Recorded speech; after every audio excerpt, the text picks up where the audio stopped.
నమస్తే. టాలీవుడ్ నగర్ ప్రేక్షకులకు శ్రీ వికారినామ సంవత్సర ఉగాది శుభాకాంక్షలు.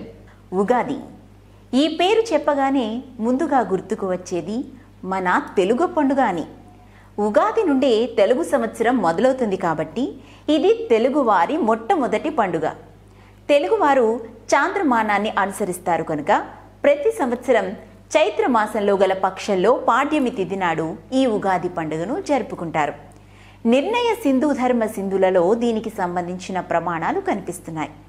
ఈరోజు కొత్త సంవత్సరంలో రాశి ఫలాలు, గ్రహస్థితులు ఎలా ఉన్నాయో తెలుసుకొని గ్రహశాంతులు లాంటివి జరిపించుకొని సుఖంగా ఉండటానికి పంచాంగ శ్రవణాన్ని చేస్తారు. ఉగాదిలో ఉగా అంటే నక్షత్ర గమనం, జన్మ అంటే ఆయుష్ అని అర్థం. జన్మ ఆయుష్యులకు మొట్టమొదటి రోజు గనుకనే ఉగాది అని అంటారు.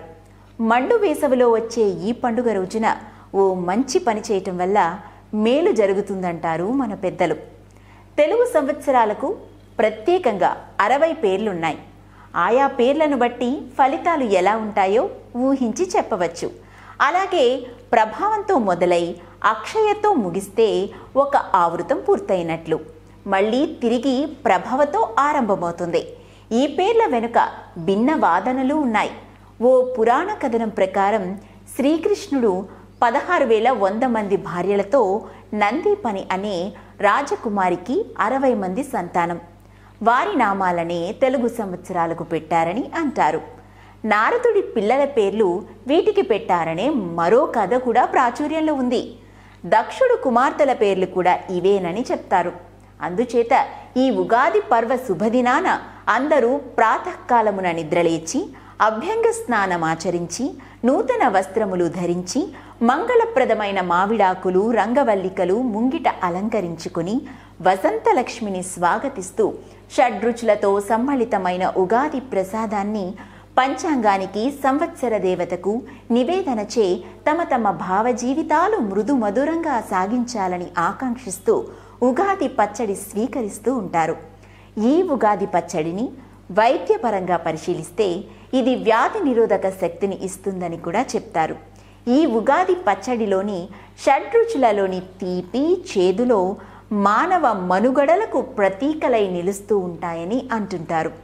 ఉప్పుని జీవితంలో ఉత్సాహము, రుచికి సంకేతంగాను, పులుపుని నేర్పుగా వ్యవహరించవలసిన పరిస్థితులకి సంకేతంగాను, వగరుని కొత్త సవాళ్లకు తీసుకోవడానికి సిద్ధంగా ఉండాలి అనే సంకేతంగాను, కారంని సహనం కోల్పోయేట్టు చేసే పరిస్థితులు వచ్చినప్పుడు వాటికి ఎదురొడ్డి నిలబడాలి అనే దానికి సంకేతంగా చెప్తారు.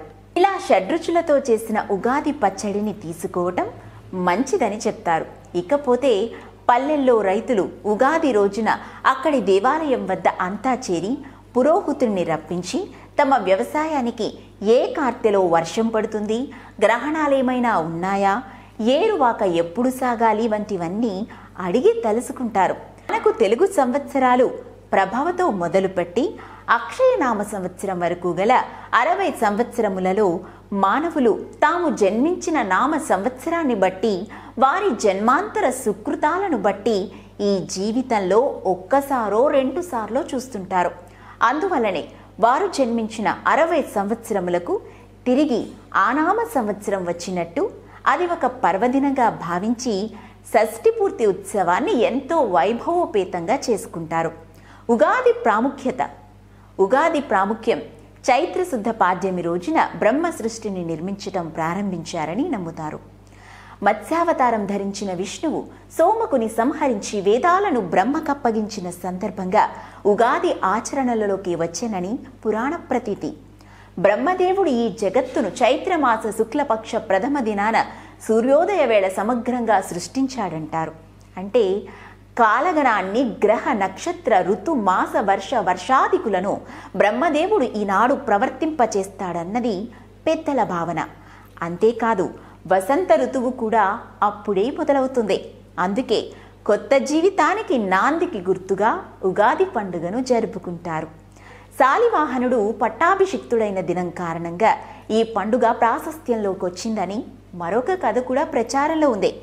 ఉగాది శబ్దానికి ప్రతిరూపమైన ఉగాదిగా వ్యవహృతమైనదే.